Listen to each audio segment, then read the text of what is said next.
Assalamu alaikum everybody, how are you doing? This is Farhan and you are watching English with Farhan.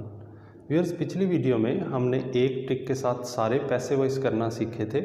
सबसे पहली चीज़ ये है कि हमें पैसे वॉइस की ज़रूरत क्यों पड़ती है। पैसे वॉइस की ज़रूरत हमें इसलिए पड़ती है कि बाज़ औक़ात हमारे पास सब्जेक्ट नहीं होता, हम पैसे वॉइस में ऑब्जेक्ट को सब्जेक्ट बना लेते हैं और इस तरह हम बात भी कर सकते हैं, कुछ लिखना हो तो लिख भी सकते हैं। पैसिव वॉइस सेंटेंस उतना ही अहम है जितना कि किसी एक्टिव वॉइस का सेंटेंस या किसी भी टेंस का सेंटेंस इंपॉर्टेंट है, क्योंकि डेली रूटीन ऑफ लाइफ में ऐसी बहुत सी सिचुएशंस आती हैं कि हमें पैसिव वॉइस यूज़ करना पड़ता है, हमारे पास कोई चारा नहीं होता।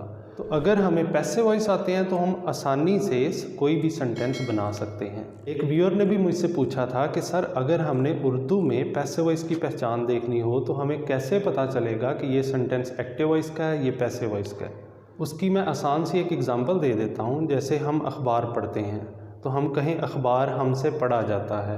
अखबार जो है जिस चीज़ के ऊपर काम हो रहा है वो सब्जेक्ट बन जाता है और जो काम करने वाला है वो उसमें ऑब्जेक्ट बन जाता है। अब अगर इसी एक सेंटेंस को मैं सारे टेंसेस में बताऊं तो हम अखबार पढ़ते हैं, अखबार हमसे पढ़ा जाता है, ये पैसिव वॉइस है प्रेजेंट इंडेफिनिट का। यही सेंटेंस अगर प्रेजेंट कॉन्टीन्यूअस में करेंगे तो हम कहेंगे अखबार हमसे पढ़ा जा रहा है, अखबार हमसे पढ़ा जा चुका है, अखबार हमसे पढ़ा गया पास्ट इंडेफिनिट है, अखबार हमसे पढ़ा जा रहा था पास्ट कंटिन्यूस है, अखबार हमसे पढ़ा जा चुका था पास्ट परफेक्ट है, अखबार हमसे पढ़ा जाएगा फ्यूचर इंडेफिनिट है, अखबार हमसे पढ़ा जा रहा होगा फ्यूचर कॉन्टीन्यूस है। पैसिव वॉइस का बेसिक मकसद है कि हमारे पास सब्जेक्ट ना भी हो तो हम फिर भी सेंटेंस बना सकें। जैसे मैं कहूँ जी, पुलिस चोर को गिरफ्तार कर रही है।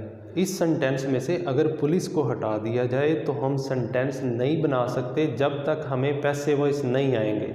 जैसे चोर को गिरफ्तार किया जाता है, चोर गिरफ्तार किया जा रहा है, चोर गिरफ्तार किया जा चुका है, चोर गिरफ्तार किया गया, चोर गिरफ्तार किया जा रहा था, चोर गिरफ्तार किया जा चुका था, चोर गिरफ्तार किया जाएगा, चोर गिरफ्तार किया जा रहा होगा। ये सारे सेंटेंसेस पैसिव वॉइस में होंगे। जब तक आपको पैसिव वॉइस नहीं आएंगे आप इनको ट्रांसलेट नहीं कर सकते या डायरेक्ट ही इंग्लिश में ऐसे सेंटेंस यूज़ नहीं कर सकते।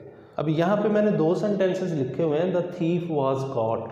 अब थीफ को तो कैच किया गया, उस पर काम हुआ है, वो ऑब्जेक्ट है, लेकिन हमने इसको सब्जेक्ट बना लिया पैसिव वॉइस की मदद से। इसी तरह मैंगोज और ईटन। अब मैंगोज तो खाए जाते हैं तो मैंगोज पे काम हुआ है, पैसिव वॉइस में हमने क्या किया, इसको सब्जेक्ट बना लिया। हमारे पास एक्चुअल सब्जेक्ट नहीं भी है तो हम सेंटेंसेस पैसिव वॉइस में बना सकते हैं। Passive voice are as important as tenses are.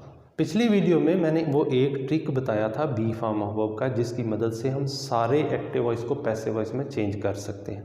लेकिन आज मैं रूटीन का जो मेथड है पैसिव वॉइस बनाने का, कि किस सेंटेंस में कौन सा हेल्पिंग वर्ब पैसिव वॉइस बनाते हुए लगेगा, उसके तरीके से नेगेटिव और इंट्रोगेटिव सेंटेंसेस के पैसिव वॉइस कैसे बनाने हैं उसको करेंगे। अगर आपने वो एक ट्रिक देखना है जिससे हम एक्टिव वॉइस को पैसिव वॉइस बनाते हैं, उसका लिंक मैं डिस्क्रिप्शन में भी दे दूंगा और फर्स्ट कमेंट में भी आपको उसका लिंक मिल जाएगा, आप वहां से देख सकते हैं। उसके बाद आप इस वीडियो को देखें। नेगेटिव और इंट्रोगेटिव सेंटेंसेस के पैसिव वॉइस बनाने से पहले आपसे गुजारिश है कि अगर आपने चैनल को सब्सक्राइब नहीं किया तो सब्सक्राइब कर दें, वीडियो को लाइक कर दें और कमेंट में अपना फीडबैक ज़रूर दें। एक्टिव वॉइस को पैसिव वॉइस में चेंज करने के लिए पिछली वीडियो में भी मैं बड़ी डिटेल से ये 4 रूल जो है एक्टिव से पैसिव वॉइस में चेंज करने के वो बता चुका हूँ। पहला रूल है सब्जेक्ट बिकम्स ऑब्जेक्ट, यानी पैसिव वॉइस में सब्जेक्ट जो है वो ऑब्जेक्ट बन जाता है, object become subject, object subject बन जाता है। Always use third form of verb. Passive voice में हमेशा हम वर्ब की थर्ड फॉर्म यूज़ करते हैं। And use by before object if any. अगर हमने एक्टिव वॉइस को पैसिव वॉइस में चेंज करना है तो एक्टिव वॉइस के सब्जेक्ट को ऑब्जेक्ट बनाने से पहले हम बाय यूज़ करते हैं। मैंने सारे टेंसेस के ये सेंटेंसेस कुछ नेगेटिव और इंट्रोगेटिव लिखे हुए हैं। इसको कैसे हमने एक्टिव वॉइस से पैसिव वॉइस में चेंज करना है, ये प्रेजेंट इंडेफिनिट है। ऑब्जेक्ट जो है वो सब्जेक्ट बन जाएगा। प्रेजेंट इंडेफिनिट में हम इज एम आर को यानी बी की फर्स्ट फॉर्म को as a helping verb use करते हैं। और फ्लावर्स प्लूरल है तो इसके साथ हम आर लगाएंगे। पैसिव वॉइस में प्रेजेंट इंडेफिनिट के पैसिव वॉइस में इज एम आर को as a helping verb use करेंगे। Flowers are not plucked by, ये सब्जेक्ट है यू की ऑब्जेक्टिव फॉर्म भी यू ही होती है। Do you like tea interrogative है प्रेजेंट इंडेफिनिट का। Is am are helping verb लगेगा, टी ऑब्जेक्ट है तो सब्जेक्ट बन जाएगा, लेकिन इंट्रोगेटिव में हमने हेल्पिंग वर्ब को सब्जेक्ट से पहले लगाना है। टी सिंगल है, इज को as a helping verb use करेंगे। इज टी वर्ब की हमेशा third form, liked by you, you subjective form और ऑब्जेक्टिव फॉर्म सेम होती है, क्वेश्चन मार्क भी लगाएंगे। He is not reading newspaper, present continuous है।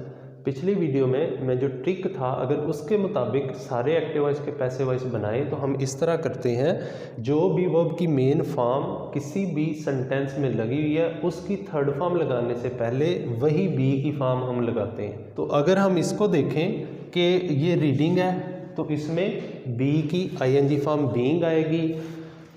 ये हैविंग है, इसकी थर्ड फॉर्म लगाने से पहले हमने फिर बी की आईएनजी फॉर्म लगानी है। ये सेंटेंस पास्ट इंडेफिनिट का है, पास्ट इंडेफिनिट में हम वाज वर को, क्योंकि पास्ट इंडेफिनिट में सेकंड फॉर्म यूज़ होती है तो बी की भी हम second form as a helping verb use करते हैं, वाज वर। इसी तरह ये सेंटेंस पास्ट कंटिन्यूस का है, इसमें भी आईएनजी फॉर्म लगती है तो आईएनजी फॉर्म की थर्ड फॉर्म लगाने से पहले हम बी की आईएनजी फॉर्म लगाते हैं, बीइंग आएगा। इसमें भी आईएनजी फॉर्म बी की आएगी, इसमें थर्ड फॉर्म लगी हुई है तो ये थर्ड फॉर्म लगाने से पहले हम बी की थर्ड फॉर्म बीइंग लगाएंगे। तो प्रेजेंट कॉन्टिन्यूस का सेंटेंस करते हैं। न्यूज़पेपर ऑब्जेक्ट है, इसको हम सब्जेक्ट बना लेंगे। न्यूज़पेपर सिंगल है, इज आएगा। नॉट वैसे ही आ जाएगा और रीड की थर्ड फॉर्म लगाने से पहले हम बी की आईएनजी फॉर्म बीइंग लगाएंगे। बीइंग रेड बाय हिम, ही इधर आके हिम बन जाएगा। नेक्स्ट सेंटेंस भी प्रेजेंट कॉन्टिन्यूस का है। प्रेजेंट कॉन्टिन्यूस का पैसिव वॉइस बनाते हुए हम इज एम आर के साथ बीइंग का इजाफा करते हैं। आर यू हैविंग लंच, अब लंच जब इस साइड पे सब्जेक्ट बनेगा, ऑब्जेक्ट एज अ सब्जेक्ट बन जाएगा तो हमने इंट्रोगेटिव सेंटेंस है, इसको इंट्रोगेटिव ही लगना है। लंच सिंगल है तो पहले इज लगाएंगे। Is lunch being ING form है तो बी की आईएनजी फॉर्म ही लगाएंगे। बीइंग हैड, हैड हैव की थर्ड फॉर्म लगानी है हमने तो हैड लगाएंगे। हैड बाय यू, उस साइड पे जाके यू ही रहेगा। नेक्स्ट सेंटेंस पास्ट इंडेफिनिट का नेगेटिव सेंटेंस है। पास्ट इंडेफिनिट का पैसिव वॉइस बनाते हुए हम वाज वर को as a helping verb use करते हैं तो ऑब्जेक्ट सब्जेक्ट बन जाएगा। अब बुक, बुक सिंगल है तो सिंगल के साथ वाज लगाएंगे। Was not bought by she, इस साइड पे आके हर बन जाएगा। शी की ऑब्जेक्टिव फॉर्म हर है। प्रेजेंट परफेक्ट का सेंटेंस नहीं मैंने लिखा। प्रेजेंट परफेक्ट में बीन को हैज़ हैव, उसमें पहले ही हेल्पिंग वर्ब होता है तो हैज़ हैव के साथ हम बीन का इजाफा करते हैं उसका पैसिव वॉइस बनाने के लिए, और वर्ब की पहले से ही उसमें थर्ड फॉर्म लगी होती है।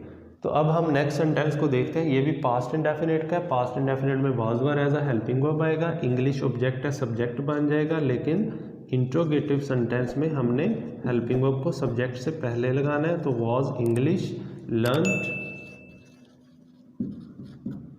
Bye you. They were not boiling the eggs. Past continuous है, पास्ट कंटिन्यूस में आईएनजी फॉर्म लगी होती है तो इसलिए हम बी की भी इसमें आईएनजी फॉर्म ही बीइंग लगाते हैं, यानी वाज वर्ब के साथ बीइंग का इजाफा किया जाता है। तो the eggs were not being, तो मेन वर्ब की थर्ड फॉर्म बॉइल्ड लगाएंगे। बाय दे, उधर जाके देम बन जाएगा। दे की ऑब्जेक्टिव फॉर्म देम है। Was he driving a car, ये भी पास्ट कंटिन्यूस है तो वाज अ कार। हमने सबसे पहले ये देखना है कि जो ऑब्जेक्ट है वो सिंगल है प्लूरल है। सिंगल होगा तो पहले वाज लगाएंगे, प्लूरल होगा तो पहले वर लगाएंगे। Was a car being driven, drive की थर्ड फॉर्म ड्रिवन बाय ही है सब्जेक्ट तो इस साइड पे आके हिम बन जाएगा। ही की ऑब्जेक्टिव फॉर्म लगाएंगे। He had not completed the work, past perfect है। पास्ट परफेक्ट में पहले से ही थर्ड फॉर्म लगी होती है। चाहे तो इसको इस एंगल से कर लें कि जो सेंटेंस में वर्ब की फॉर्म लगी होगी उसकी थर्ड फॉर्म लगाने से पहले हमने बी की वही फॉर्म लगानी है। यहाँ पे थर्ड फॉर्म लगी हुई है तो बी की थर्ड फॉर्म हम बीन पहले लगाएंगे, फिर इसकी थर्ड फॉर्म कंप्लीटेड लगाएंगे। या आप इस तरह से भी याद रख सकते हैं कि प्रेजेंट परफेक्ट में हैज़ हैव के साथ बीन लगाते हैं और पास्ट परफेक्ट में हैड के साथ बीन लगाते हैं। तो द वर्क ऑब्जेक्ट है, the work had not been completed, passive voice में हमेशा थर्ड फॉर्म ही रहेगी, कंप्लीटेड बाय, अब ये ही है तो हिम बन जाएगा उस साइड पे। नेक्स्ट सेंटेंस फ्यूचर इंडेफिनेट का। फ्यूचर इंडेफिनेट में मेन वर्ब की फर्स्ट फॉर्म होती है तो इसकी थर्ड फॉर्म लगाने से पहले हम बी की भी फर्स्ट फॉर्म लगाते हैं जो कि बी है। आप इस तरह भी कह सकते हैं कि विल शैल के साथ फ्यूचर इंडेफिनेट में हम बी का इजाफा करेंगे तो ऑब्जेक्ट सब्जेक्ट बन जाएगा। The car will not be आएगा, फिर हम बी लगाएंगे वर्ब की थर्ड फॉर्म लगाने से पहले, तो ड्रिवन थर्ड फॉर्म है, बाय सब्जेक्ट ऑब्जेक्ट बन जाएगा मी। नेक्स्ट सेंटेंस फ्यूचर परफेक्ट का है। He will not have taken exams, तो इसमें थर्ड फॉर्म लगी हुई है, ये थर्ड फॉर्म लगाने से पहले हम बी की भी थर्ड फॉर्म लगाएंगे। या आप इस तरह से भी याद रख सकते हैं कि हैज़ हैव जहाँ पे भी आना है उसके साथ पैसिव वॉइस में बी नहीं आना है। एग्ज़ाम्स ऑब्जेक्ट है तो एग्ज़ाम्स सब्जेक्ट बन जाएगा, एग्ज़ाम्स विल वैसे ही आ जाएगा, विल नॉट हैव साथ बीन लगाएंगे, टेकन पहले से ही थर्ड फॉर्म है, टेकन बाय, ही है तो हिम बन जाएगा, हिम। आज की वीडियो में हमने सीखा कि नेगेटिव और इंट्रोगेटिव सेंटेंसेस के पैसिव वॉइस कैसे बनाते हैं।